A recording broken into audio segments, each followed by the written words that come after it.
भारतीय राज्यघटनेचे शिल्पकार, बुद्धी सम्राट, महामानव, विश्वरत्न डॉक्टर बाबासाहेब आंबेडकर, चातुर्वर्ण्य व्यवस्थेचे चेंदामेंदा करणारे लोककल्याणकारी राजर्षी शाहू महाराज या सर्व महापुरुषांना विनम्र अभिवादन करून मी माझ्या भाषणाला सुरुवात करते।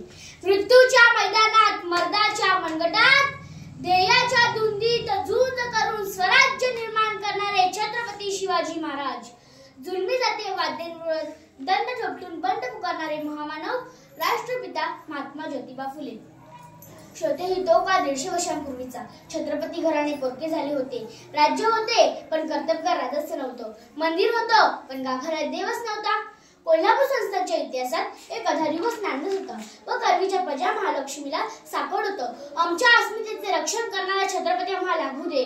अंबाबाईनं आणि डोंगरावरच्या ज्योतिबानं रयतेच्या हृदयाची हाक ऐकली व राजर्षी शाहू महाराज कोल्हापूर संस्थानचे छत्रपती झाले। मित्रांनो, राजर्षी शाहू महाराज जेव्हा अधिकार पदावर विराजमान झाले त्यावेळी एकीकडे देशभर स्वातंत्र्याचा कावा पेटला होता, इंग्रजांविरुद्ध असंतोष शिंगेला पोचला होता, दुसरीकडे अस्पृश्यता, जातीय विषमता, उच्च नीचता व सावकारांच्या कर्जाचा साकळदांडात सामान्य प्रजा भरडली होती। अशी हृदय पिळवटून टाकणारी परिस्थिती पाहून राजर्षी शाहू महाराज गहिवरून जाणारा राजा मनाने माहक तितकाच खंबीर व करारी होता। उत्सव हा बलिदानाचा असा असावा, उत्सव हा बलिदानाचा असा असावा, जय जयकार यांचा अस्मिती गरजावा। सोडीने रुधिर ज्यांनी महाराष्ट्रासाठी, जन्म दयांचा किरुणी महाराष्ट्र देशीच व्हावा, देशीच व्हावा। 26 जून 1874 रोजी कागलच्या घाटगे घराण्यात असाच एका तेजस्वी तात्याचा जन्म झाला हो, तोच हा राजा, कोल्हापूरच्या संस्थांमध्ये आरक्षण सुरू करणारा पहिला राजा, मुलांना शाळेत न पाठविणाऱ्या पालकाला दंड ठोठावणारा राजा, अंतर्जातीय विवादांना मान्यता देणारा राजा, अंधश्रद्धा, कर्मकांड, दैववाद यांच्यावर प्रहार करणारा राजा, बहुजनांचे शिक्षण सक्तीचे मोहत करून देणारा राजा, बहुजनांना शिक्षणासाठी वसतिगृह निर्माण करून देणारा राजा आणि राजा असूनही कसलाही मान सन्मान न बाळगता अगदी अनादूरपणे भेटणारा माझा राजा, पोटच्या पोराप्रमाणे रयतेचा सांभाळ करणारा माझा राजा, शिक्षणाच्या लढ्यात दिले गोरगरिबांना शिष्यवृत्तीचे वरदान, शिक्षणाच्या लढ्यात दिले गोरगरिबांना शिष्यवृत्तीचे वरदान, राजर्षी शाहू महाराज तर महाराष्ट्राची शान, राजर्षी शाहू महाराज तर महाराष्ट्राची शान।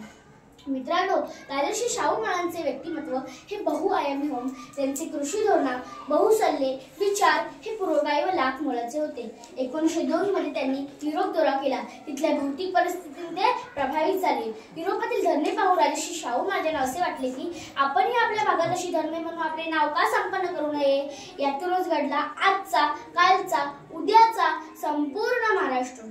महामानव doctor Babasaheb Ambedkar, Karmaveer Bhaurao Patil, JP. Balasaheb Desai, Anandrao Painter, Baburao Painter, Bai Gandharvabhai, Madhavrao Bagal ही महाराष्ट्राला कलापटावर कोरलेली दिमागदार लेणी महाराष्ट्राला लाभली। थोडक्यात कला, क्रीडा, साहित्य, चित्रपट, संगीत, नाट्य, संकल्प, वैयक्तिक दृष्टिकोन, कृषी उत्पादन, साखर उद्योग या सर्व बाबतीत राजर्षी शाहू महाराजांनी महाराष्ट्राला एक नवी दिशा व नवा दृष्टिकोन दिला। सिंहाची चाल गरुडाची नजर, सिंहाची चाल गरुडाची नजर, महिलांचा आदर शत्रूचे मर्तन आणि असेच असावे मावळ्यांचे वर्तन, हीच छत्रपती शाहू महाराजांची शिकवण, शाहू महाराजांची शिकवण। भारताला स्वातंत्र्य मिळवण्याच्या अनेक वर्ष अगोदरच त्यांनी आपल्या संस्थानात समता, बंधुत्व, धर्मनिरपेक्ष आणि सर्वांना विकासासाठी समान संधी देणे ही तत्त्वे अंमलात आणली। मागासलेल्या बहुजन समाजाला मुख्य प्रवाहात आणण्यासाठी त्यांनी मागासलेल्या जातींना 50 आरक्षण दिले। आरक्षणाचे जनक म्हणून त्यांचा गौरव केला जातो। मित्रांनो, उद्याच्या पिढीला महाराजांचे विचार, त्यांचे आदर्श घेतल्याशिवाय पुढे जाताच येणार नाही। असे बहुआयामी उत्तुंग व अष्टपैलू व्यक्तिमत्व 6 मे 1922 या दिवशी करवीचा हा भाग्यविधाता काळाच्या विशाल पटलावर आपल्या कर्तृत्वाची मोहर उमटून निघून गेला। मित्रांनो, राजर्षी म्हणजे कृषीतुल्य जीवन जाणाऱ्या महामानवाला महाराष्ट्र कायमचा आणि राष्ट्र हे महाराष्ट्राला दीपस्तंभाप्रमाणे दिशा देत राहील। नथी चंद्र सूर्य तारे सारे मिळून जयघोष करती, नथी चंद्र सूर्य तारे सारे मिळून जयघोष करती, त्रिखंडात गाजत राही अशीच माझ्या राजांची कीर्ती, अशीच माझ्या राजांची कीर्ती। एवढे बोलून माझे भाषण संपवते। जय हिंद, जय महाराष्ट्र।